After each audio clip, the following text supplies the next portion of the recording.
Good morning. मैं doctor सरिता Kumawat, home science की associate professor, textiles and laundry subject यानी वस्त्र विज्ञान एवं धुलाई कला विषय आपको पढ़ा रही हूँ।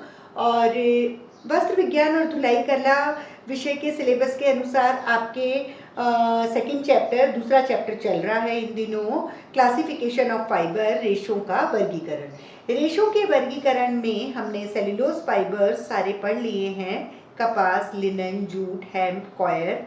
और अब हम इन दिनों प्रोटीन फाइबर, प्रोटीन के तंतु या प्रोटीन से बने रेशे पढ़ रहे हैं। प्रोटीन के रेशे दो तरह के होते हैं, एक सिल्क और दूसरा वुल यानी ऊन। तो सिल्क या रेशम वो हमने कंप्लीट कर लिया है हमारे सिलेबस, हमारे लेक्चर्स में। और दूसरा तंतु जो प्रोटीन का होता है वो है ऊन यानी वुल।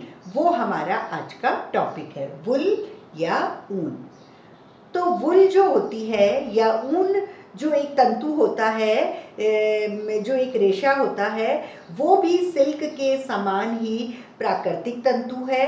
प्राकृतिक तंतु होने के साथ में जानवरों से प्राप्त होता है ये, और उसके अलावा ये एक प्रोटीन फाइबर होता है।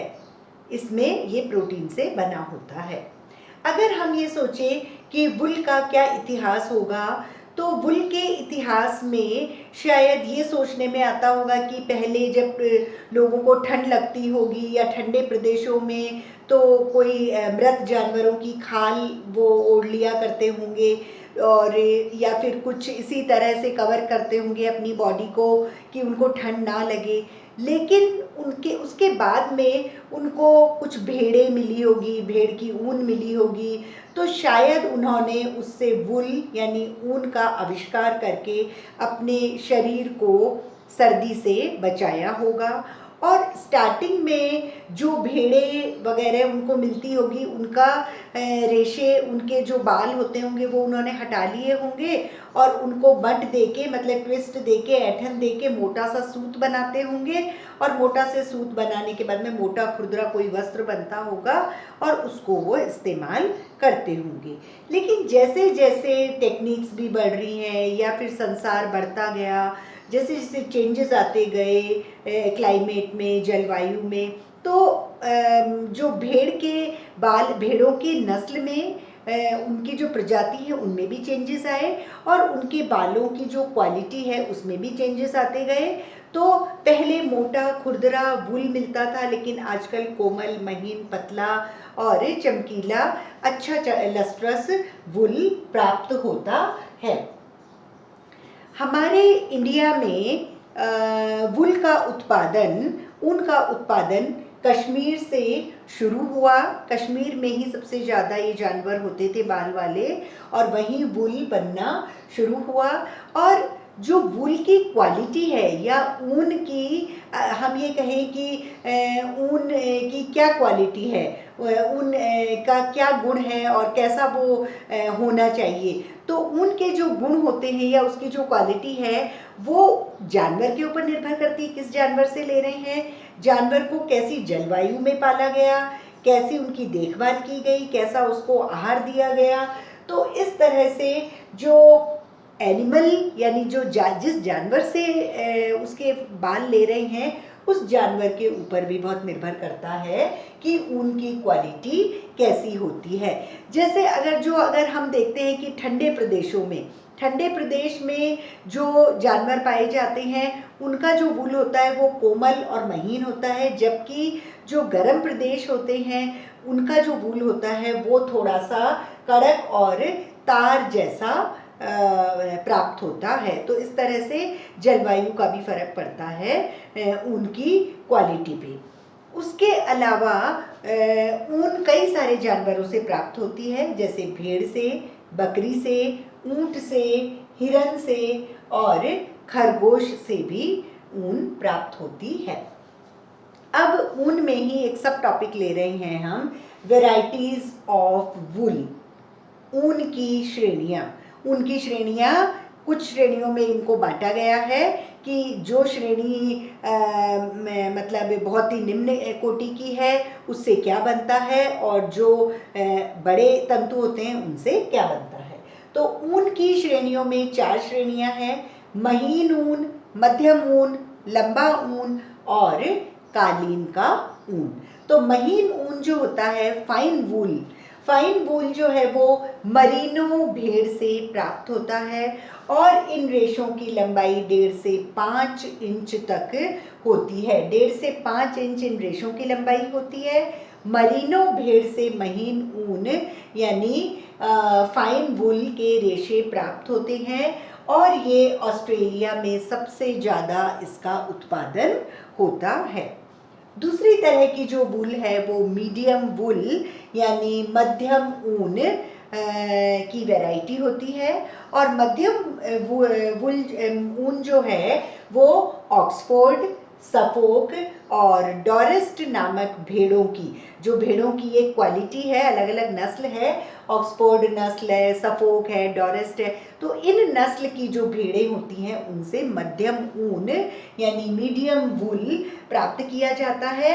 और मीडियम वूल की जो लंबाई होती है रेशों की वो है 2.5 इंच से 6 इंच तक प्राप्त होती है और ये आयरलैंड और स्कॉटलैंड जो जगह है वहाँ सबसे ज़्यादा उत्पादित होती है मीडियम वूल और इनको जर्सी, स्वेटर इनको बनाने के लिए इनको इस्तेमाल किया जाता है। तीसरी श्रेणी जो है वो है लंबा ऊन यानी लॉन्ग वूल। जो लॉन्ग वूल होते हैं वो लिंकन, लेचेस्टर और रोमनी मार्श नामक भेड़ों से प्राप्त होते हैं।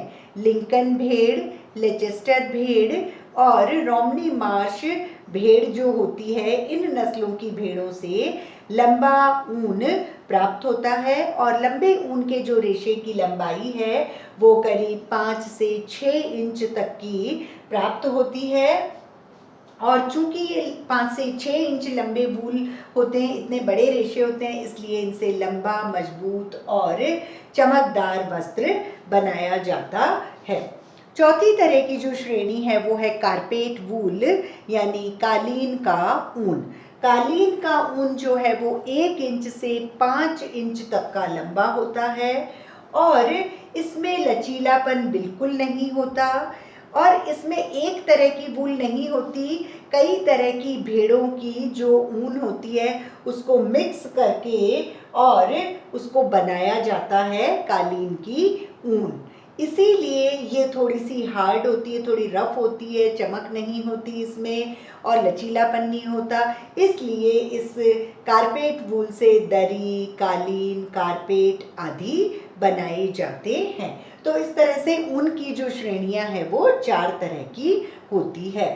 फिर नेक्स्ट सब टॉपिक है वूल में ऊन एवं बाल उत्पादन वाले जानवर, हेयर बियरिंग एनिमल्स।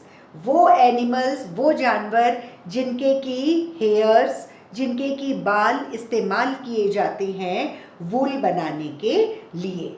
वो करीब 7 तरह के जानवरों की हम बात करेंगे। जैसे पहला है विक्यूना। विक्यूना जो है वो एक प्रकार का ऊंट होता है और ये जो ऊंट है वो दक्षिण अमेरिका के पेरू स्थान पर पाया जाता है और विक्यूना में जो तंतु प्राप्त होते हैं विक्यूना ऊंट से वो दुर्लभ और महीन रेशे वाले तंतु प्राप्त होते हैं और इतने दुर्लभ और पतले महीन होते हैं कि उनसे बहुत ही मूल्यवान और मतलब बहुत ही ज़्यादा मतलब हाई प्राइस वाले, तो मूल्यवान और सूक्ष्म, बहुत ही पतले पतले क्योंकि महीन रेशे होते हैं, तो सूक्ष्म और कोमल बुनाई के कोट विक्यूना ऊंट के रेशों से तैयार होते हैं जो कि क्रीम या हल्का भूरा या गहरे भूरे रंग तक के हो सकते हैं।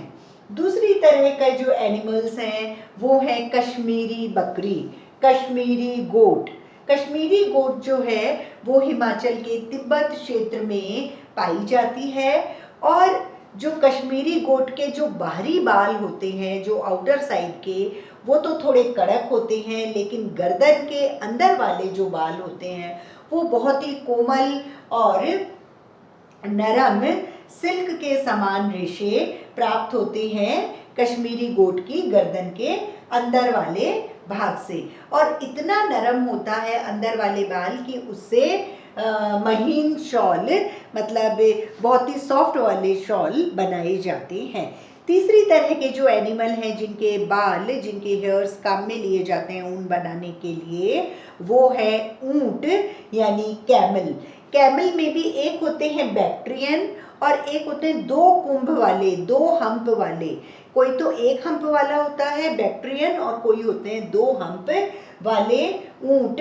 और दो कुंभ वाले जो ऊंट होते हैं बैक्ट्रियन, वो करीब साइबेरिया से लेके गर्म प्रदेश, अरब के गर्म प्रदेशों तक ये दो हम्प वाले ऊंट पाए जाते हैं। और इनके जो बाल होते हैं वो अपने आप झड़ते रहते हैं टाइम से टाइम, और फिर उनको एकत्र किया जाता है। और इनके बाल जो होते हैं इन ऊँटों के, बैक्ट्रियन के, वो बहुत ही कोमल और चमकदार होते हैं, जो कि गर्मी में भी हम उनका वस्त्र पहन सकते हैं और ठंड में भी हम उनके बने वस्त्रों को पहन सकते हैं और कोई दिक्कत नहीं होती है। चौथी तरह का जो एनिमल है वो है लामा। लामा जो है वो एक तरह का ऊंट की जाति होती है जो कि दक्षिण अमेरिका में पाई जाती है। लामा एक प्रकार का जानवर है और वो भी ऊंट है, ऊंट की जाति है जो कि दक्षिण अमेरिका में पाई जाती है। और ये लामा जो है वो सामान ढोने के काम में आता है। सामान ढोने के अलावा वो अपने बालों के लिए भी बहुत ही प्रसिद्ध होता है। लामा के जो बाल होते हैं वो सफ़ेद रंग से लेके भूरे शेड तक, मतलब सफ़ेद से भूरे, वाइट से ब्राउन शेड तक पाए जाते हैं। लामा के जो बाहरी भाग के, उसके शरीर के जो बाहरी क्षेत्र के जो बाल होते हैं वो तो बहुत ही सख्त और लंबे होते हैं, लेकिन उसकी जो अंदरूनी सतह के बाल होते हैं वो बहुत ही नरम, छोटे और सिल्क के समान होते हैं। मतलब इतने नरम, छोटे और सिल्क के समान होते हैं लामा के कि उनसे बहुत ही अच्छे सॉफ्ट वस्त्र बनाए जाते हैं। पांचवी तरह के जो जानवर होते हैं हेयर बेयरिंग एनिमल्स में, जिनके बाल काम में आते हैं ऊन बनाने के, वो है अल्पाका। अल्पाका जो है वो लामा जैसा ही एक छोटा घरेलू जानवर होता है जो कि पेरू देश में पाया जाता है। अल्पाका लामा जैसा ही एक छोटा घरेलू जानवर होता है जो कि पेरू देश में पाया जाता है। और इस अल्पाका के जो बाल होते हैं वो भी बहुत ही कोमल और बहुत ही घने और लंबे होते हैं। चूंकि ये घने और लंबे होते हैं, कोमल होते हैं, इसलिए इनसे जो वस्त्र बनाए जाते हैं वो कोट बनाए जाते हैं, रोएदार वस्त्र बनाए जाते हैं जो कि बहुत ही वैल्यूबल होते हैं। नेक्स्ट है अंगोरा खरगोश, अंगोरा रैबिट।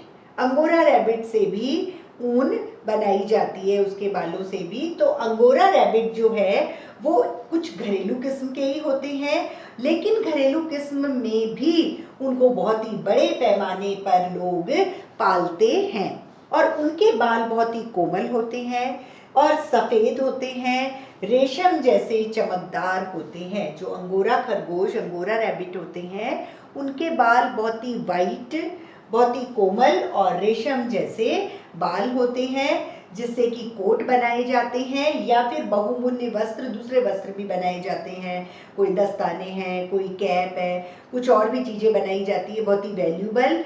और जो अंगोरा खरगोश से बने कोट होते हैं उनको हम मिंक कोट कहते हैं। नेक्स्ट है अंगोरा बकरी, अंगोरा गोट। अंगोरा गोट के जो बाल होते हैं उनको हम मोहैर कहते हैं। अंगोरा गोट के बालों को मोहैर कहते हैं। अंगोरा गोट को पहले तो तुर्की और अंकारा यहाँ पाला करते थे, लेकिन आजकल टेक्सास, कैलिफोर्निया, यहाँ भी बहुत ही बड़े पैमाने पर अंगोरा गोट को पाला जाता है। और अंगोरा गोट के जो बाल होते हैं वो बहुत ही लंबे, चमकदार, साफ सुथरे होते हैं और प्राकृतिक गोलाई लिए हुए होते हैं, बहुत ही गोल गोल होते हैं, इसलिए इससे जो वस्त्र बनता है वो बहुत ही फिसलने वाला बनता है, प्राकृतिक गोलाई वाला होता है और बहुत ही फिसलने वाला होता है। लेकिन इनमें लचीलापन बिल्कुल नहीं होता और इनको आसानी से रंगा जा सकता है। तो अभी जो आज हम पढ़ रहे हैं वो है वूल यानी ऊन के बारे में पढ़ा। और ऊन कब से शुरू हुआ कि जो पुराने ज़माने में सर्दी से बचने के लिए लोगों ने भेड़ के ऊपर से उसका बाल हटाए होंगे और उससे उसको बट करके और ऊन बनाया होगा, यही इसका इतिहास है। और धीरे धीरे भेड़ों की नस्ल में चेंज आते गए तो ऊन की क्वालिटी में भी चेंज आता गया। और जैसे जैसे प्रदेश होते हैं, गर्म प्रदेश के वूल थोड़े कड़क और सख्त तार जैसे होते हैं, ठंडे प्रदेशों के अच्छे होते हैं। उसके अलावा वूल का ये भी इफेक्ट होता है, मतलब वूल की क्वालिटी पर इस चीज़ का भी इफेक्ट होता है कि कौन से जानवर से ली है। कई सारे जानवरों से वूल मिलती है, हिरन से लेते हैं, खरगोश से लेते हैं, ऊंट से लेते हैं, बकरी से लेते हैं और भेड़ों से प्राप्त होती है। इसमें फिर एक टॉपिक हमने पढ़ा ऊन की श्रेणियाँ। ऊन की कुछ श्रेणियाँ होती है, वैरायटी होती है, जैसे कुछ फाइन ऊन होती है जो कि मरीनो भेड़ से प्राप्त होती है, 1.5 से 5 इंच जिसकी लंबाई होती है। एक होती है मीडियम वुल, मध्यम ऊन, जो कि 2.5 इंच से 6 इंच तक की इसकी लंबाई होती है। और ऑक्सफोर्ड, सफोक और रोमनी डॉरिस्ट भेड़ों से मध्यम ऊन प्राप्त होती है। जो लंबा ऊन होता है वो 5 से 6 इंच तक का रेशा होता है, जो कि रोमनी मार्श भेड़, लिंकन और लेचेस्टर भेड़ों से प्राप्त होता है, बहुत ही लंबा मजबूत चमकदार वस्त्र बनाता है। और चौथी तरह का जो ऊन की श्रेणी है वो है कारपेट वूल। कारपेट वूल थोड़ा 1 से 5 इंच तक की लंबाई होती है और मिक्स भेड़ों के वूल को इकट्ठा करके और थोड़ा रफ सा रेशा बनता है, इसीलिए बहुत ही रफ होता है, उसको दरी, कालीन और कारपेट बनाने के काम में लिया जाता है। फिर हमने नेक्स्ट टॉपिक इसमें पढ़ा हेयर बेयरिंग एनिमल्स की ऊन और बाल को उत्पादन करने वाले कौन कौन से जानवर होते हैं। कई जानवर हैं, जैसे विक्यूना ऊंट होता है जो कि बहुत ही दुर्लभ और महीन रेशे देता है और इनसे बहुत ही मूल्यवान और कोमल और सूक्ष्म वस्त्र बनाए जाते हैं। कश्मीरी बकरी जो है उसके बाहरी बाल तो कड़क होते हैं, लेकिन जो गर्दन के अंदर के होते हैं वो बहुत ही कोमल होते हैं, नरम होते हैं, सिल्क के समान, जो कि एक अच्छे महीन शॉल बनाने के काम में लिए जाते हैं। और जो ऊंट होते हैं बैक्ट्रियन, जो 2 कुंभ वाले जो होते हैं, उनके जो बाल होते हैं वो बहुत ही कोमल चमकदार होते हैं, वो हम गर्मी में भी उसके वस्त्र पहन सकते हैं और ठंडी भी वो बचाते हैं। और इनके बाल अपने आप झड़ते हैं, उनको एकत्र करके और ऊन बनाई जाती है। और ऐसे ही एक लामा जाति का ऊंट होता है और उसके बाल सफ़ेद से ब्राउन कलर तक के होते हैं। उसके भी बाहरी बाल जो होते हैं वो सख्त होते हैं, लंबे भी होते हैं, सख्त भी होते हैं, लेकिन जो अंदरूनी वाले होते हैं वो नरम और छोटे और सिल्क के समान होते हैं, जिनसे बहुत अच्छे वस्त्र बनाए जाते हैं। ऐसे ही अल्पाका भी एक घरेलू जानवर है, लामा के जैसा ही, और इसके बाल बहुत ही कोमल, घने, लंबे होते हैं, जो कि कोट और रोएदार वस्त्र बनाने के काम में आते हैं। इसी प्रकार अंगोरा रैबिट होता है जो कि घरेलू किस्म मतलब घरेलू किस्म का होता है, बड़े पैमाने पर इनको पालते हैं। लेकिन जो अंगोरा रैबिट होता है उसके बाल बहुत सफ़ेद और कोमल और बहुत नरम होते हैं और रेशम जैसे चमकदार, और उनके जो कोट वगैरह बनते हैं उनको मिंक कोट कहते हैं, बहुत ही बहुमूल्य वस्त्र बनाए जाते हैं। और लास्ट है अंगोरा गोट, अंगोरा बकरी, और उनके बालों को हम मोहैर कहते हैं। इनके बाल बहुत ही लंबे और चमकदार, साफ सुथरे और थोड़े प्राकृतिक गोलाई लिए हुए होते हैं। तो अंगोरा बकरी के बालों से जो वस्त्र बनते हैं वो बहुत ही फिसलने वाले और बहुत ही अच्छे होते हैं, उनको आसानी से रंगा जा सकता है, लेकिन इनमें लचीलापन नहीं होता है। तो इस तरह से ये ऊन को उत्पादन करने वाले जानवरों के बारे में था। Thank you.